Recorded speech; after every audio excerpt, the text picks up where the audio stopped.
New hotline here in Maine to report ICE sightings. And as that's happened, more ICE raids are happening in cities across the country. Yamiche Alcindor has the details from Washington.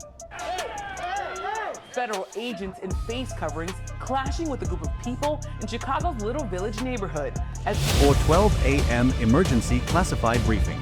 Department of Justice Headquarters, Washington, D.C. What you are about to see represents the most catastrophic failure of border security ever documented in the history of the United States. Those words hung in the air like smoke from a fire that had been burning for years beneath the surface of American institutions. The briefing materials were devastating. 12,400 pounds of fentanyl intercepted. 2.1 million fentanyl pills seized from a single distribution hub. Over 6,800 arrests spanning 3 states. $19 billion in cartel assets frozen.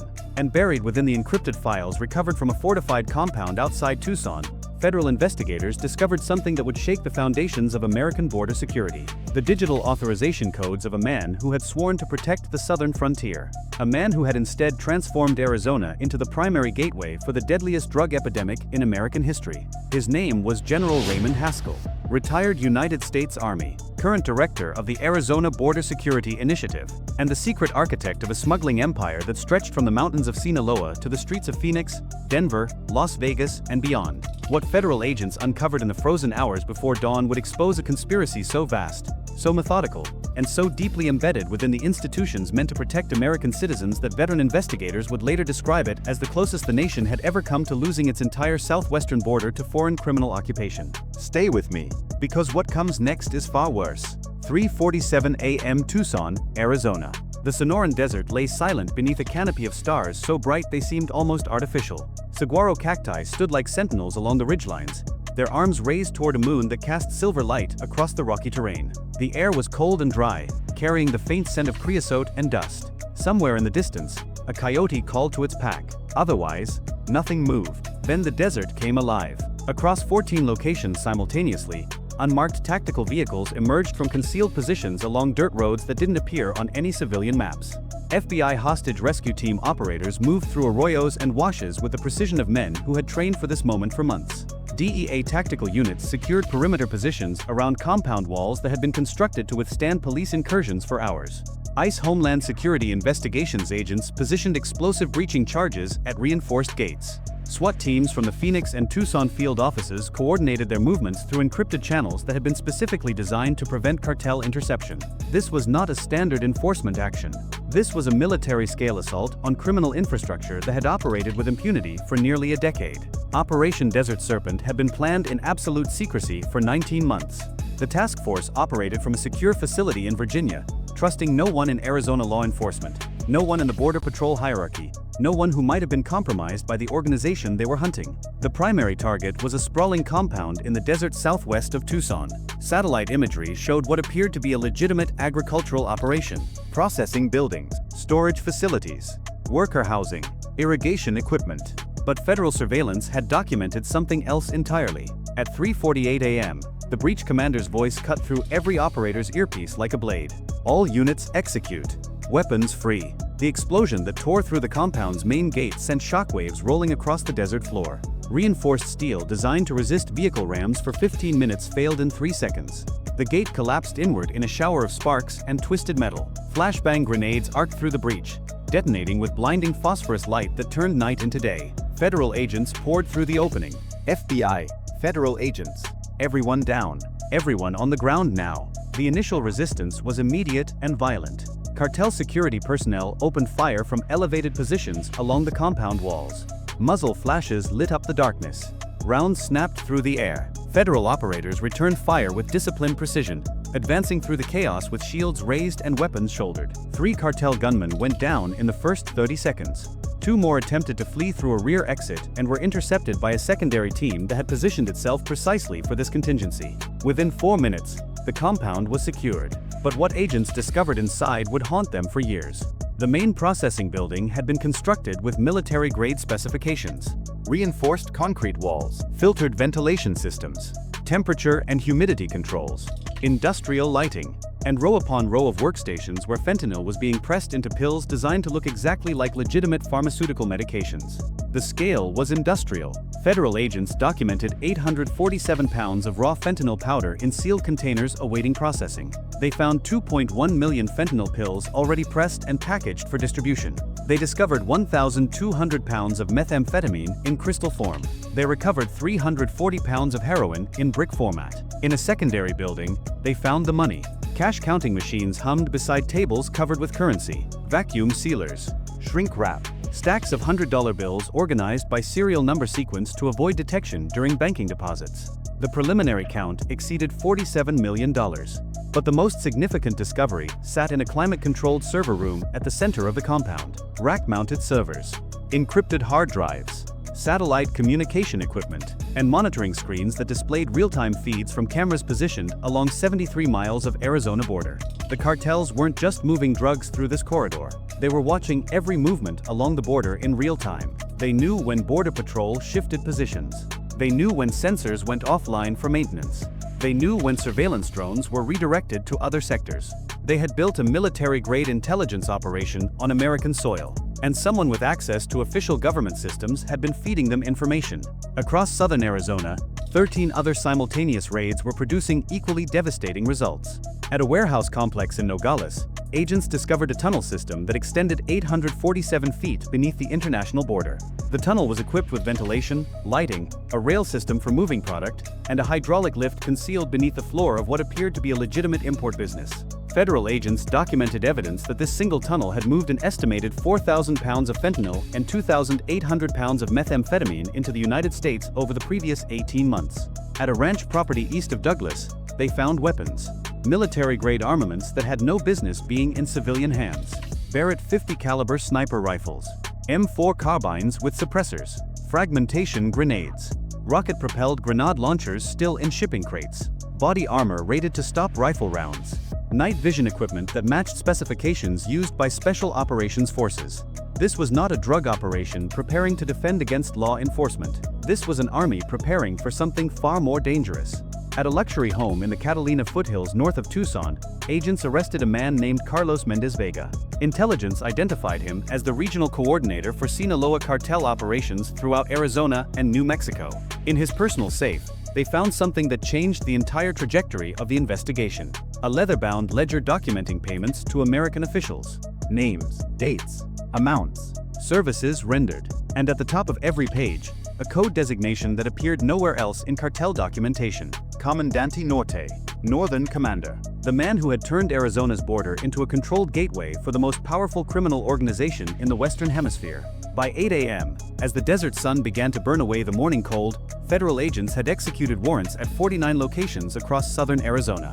They had seized 4,700 pounds of fentanyl, 3,200 pounds of methamphetamine, 890 pounds of cocaine, and 540 pounds of heroin. Combined with simultaneous operations in New Mexico, Nevada, and Southern California, Operation Desert Serpent would eventually document the seizure of 12,400 pounds of fentanyl. Read that number carefully. 12,400 pounds. At 2 milligrams per lethal dose, that quantity of fentanyl could produce over 2.8 billion lethal doses. Enough to kill every person in North America, twice over. If this scale of poison flowing through American borders concerns you, tap like right now so this story reaches everyone who needs to see it. 1:23 p.m. FBI Cyber Forensics Division, Quantico, Virginia. The servers recovered from the Tucson compound had arrived by military transport 4 hours earlier. Now the decryption was complete. Senior analyst Dr. Marcus Webb stood before the central display, his face illuminated by lines of code and network diagrams that seemed to pulse with malevolent energy. He had spent 16 years tracking cartel financial operations. He had documented money laundering networks spanning 4 continents. He had testified before Congress about the sophistication of criminal financial engineering, but he had never seen anything like what now appeared on his screen. The files contained a complete operational blueprint for what the Sinaloa cartel had internally designated Proyecto Desierto, Project Desert. The diagram showed a network that defied comprehension in its sophistication. Shell companies registered in Arizona, Nevada, New Mexico, Delaware, and the Cayman Islands. Ghost corporations that existed only as digital signatures on banking documents.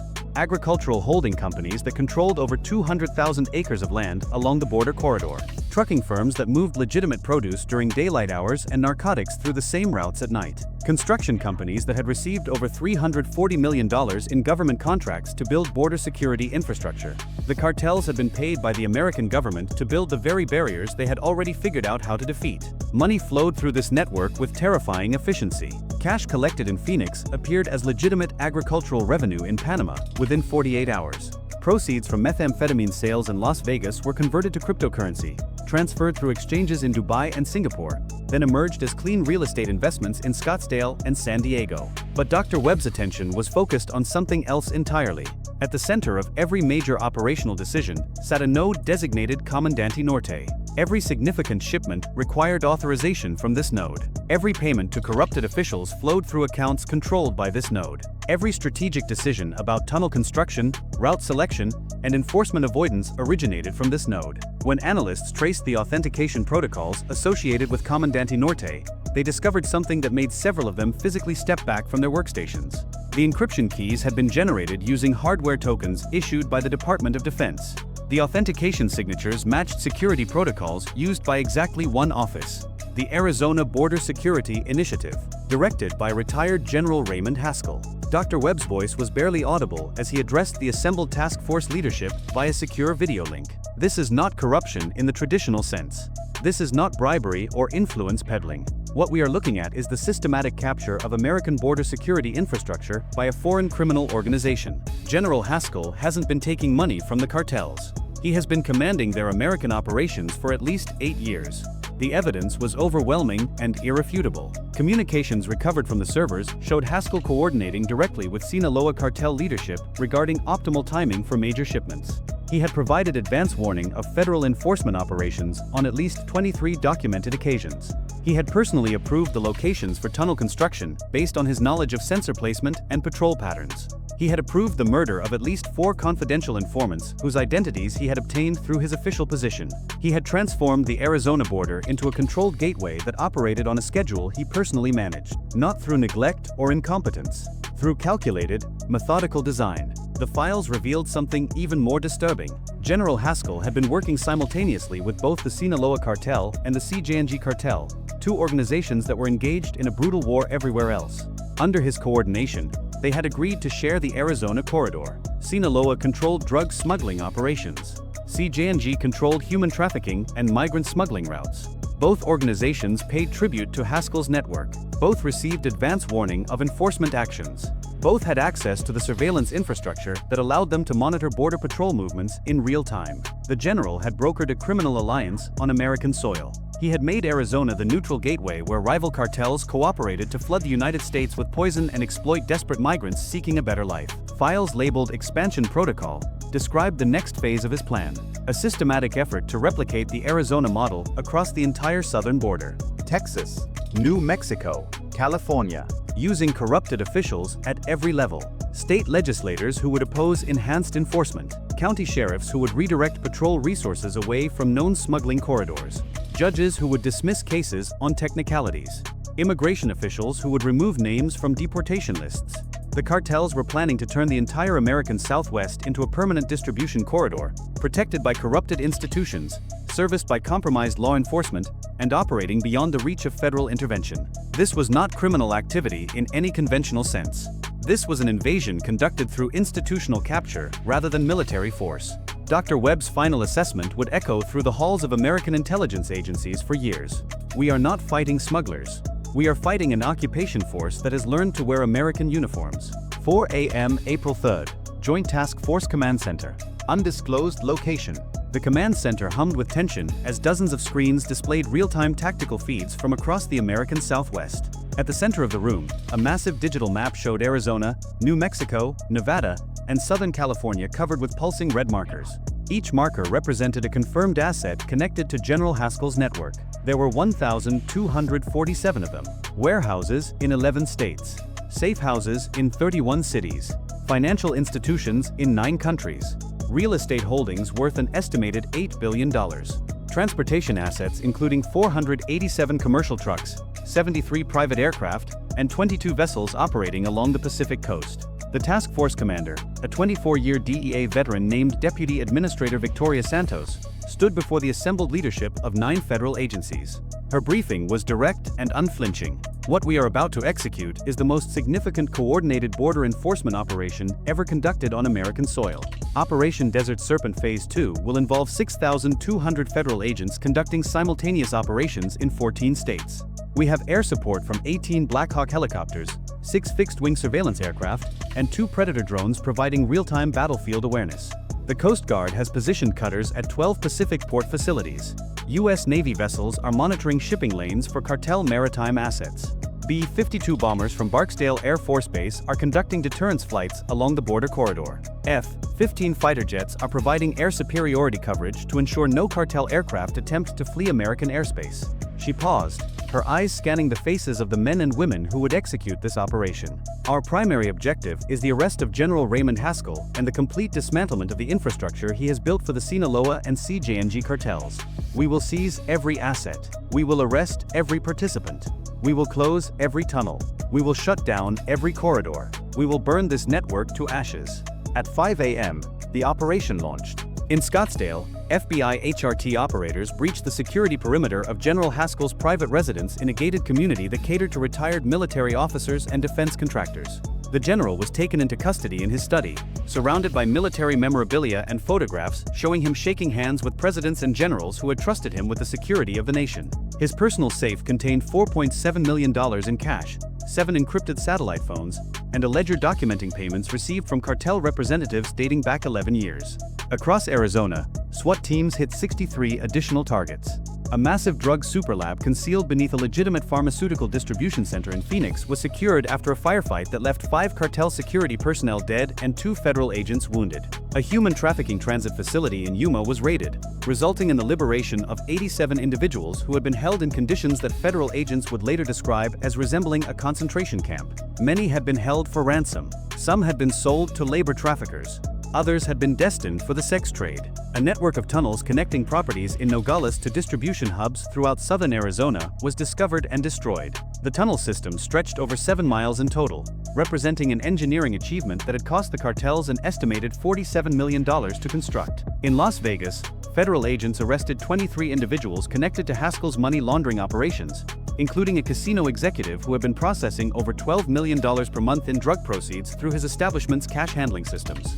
In Albuquerque, a warehouse containing 1,340 pounds of fentanyl and $14 million in cash was secured after tactical teams breached walls reinforced with steel plating. In San Diego, Los Angeles, Denver, and Salt Lake City, coordinated strikes dismantled distribution nodes that had been feeding poison into communities for nearly a decade. By noon, the scope of the operation was becoming clear. Over 6,800 individuals had been taken into custody across 14 states. The seizures included an additional 7,700 pounds of fentanyl beyond what had been recovered in the initial Arizona raids. Methamphetamine seizures exceeded 8,900 pounds. Cocaine seizures topped 2,400 pounds. Heroin seizures reached 1,100 pounds. Cash seizures totaled $623 million. But the arrests of corrupted officials were perhaps even more devastating. 143 law enforcement officers were taken into custody. 67 of them were Border Patrol agents. 31 were Arizona state and local police. 22 were officers from New Mexico, Nevada, and California. The remainder included federal employees from Customs and Border Protection, Immigration and Customs Enforcement, and the Department of Homeland Security. Each of them had been receiving regular payments from cartel-connected sources. Each had provided services that facilitated drug smuggling and human trafficking, falsified patrol reports, sensor maintenance schedules that created windows for smuggling, advance warning of enforcement operations, evidence tampering, witness intimidation, the deliberate misdirection of investigations. The betrayal was institutional, systematic, and devastating. Honest officers who had served alongside these individuals broke down when they learned the truth. Some had lost partners to cartel violence. Some had dedicated their careers to border security. Now they discovered that colleagues they had trusted with their lives had been working for the enemy all along. Comment justice below if you believe these corrupted officers deserve maximum federal sentences. The investigation that followed the operational phase of Desert Serpent would continue for over a year. Forensic accountants traced money flows that revealed the true scale of General Haskell's corruption. Over his 11 years of collaboration with the cartels, he had personally received over $89 million in payments. The money had been laundered through a complex series of defense contractor shell companies, real estate investments, and cryptocurrency transactions. His wife owned properties in Aspen, San Diego, and Costa Rica that had been purchased with cartel funds. His children had received trust fund payments that originated in drug money. His charitable foundation, which claimed to support veterans' causes, had served primarily as a money laundering vehicle. Every aspect of his distinguished military career had been funded by poison and human suffering. But Haskell was not the only government official caught in the net. Files recovered from the encrypted servers revealed a network of corruption that extended far beyond Arizona.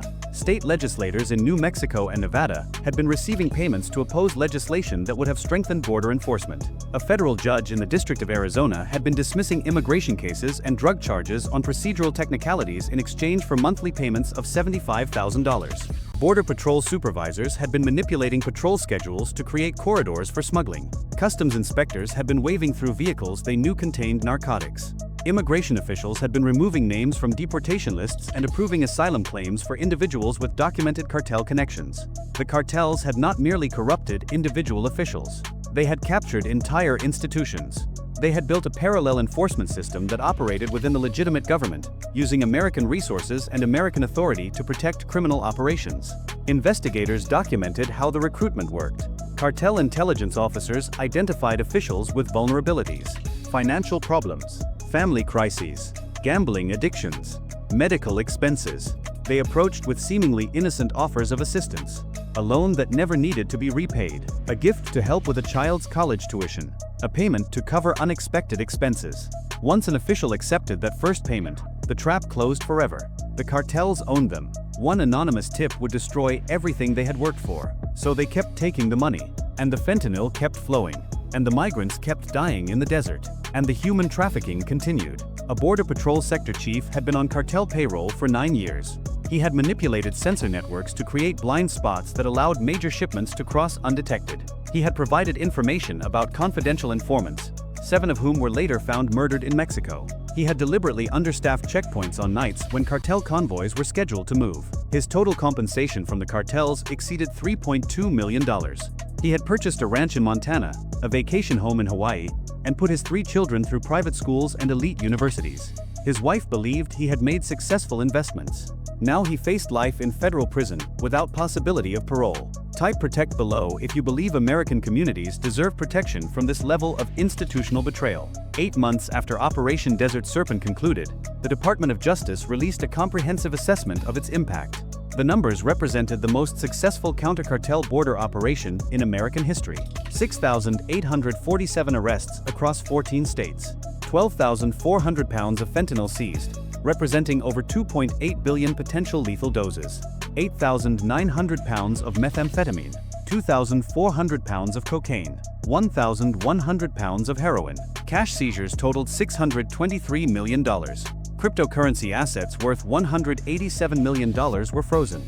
Real estate holdings worth $1.9 billion were seized under civil forfeiture statutes. General Raymond Haskell was indicted on 189 federal charges including conspiracy to distribute controlled substances, RICO enterprise leadership, corruption of public officials, human trafficking conspiracy, money laundering, and treason. If convicted on all charges, he faced mandatory execution under federal statutes governing treason during a time of national emergency. 143 corrupted law enforcement officers were indicted. The average potential sentence for these individuals exceeded 40 years.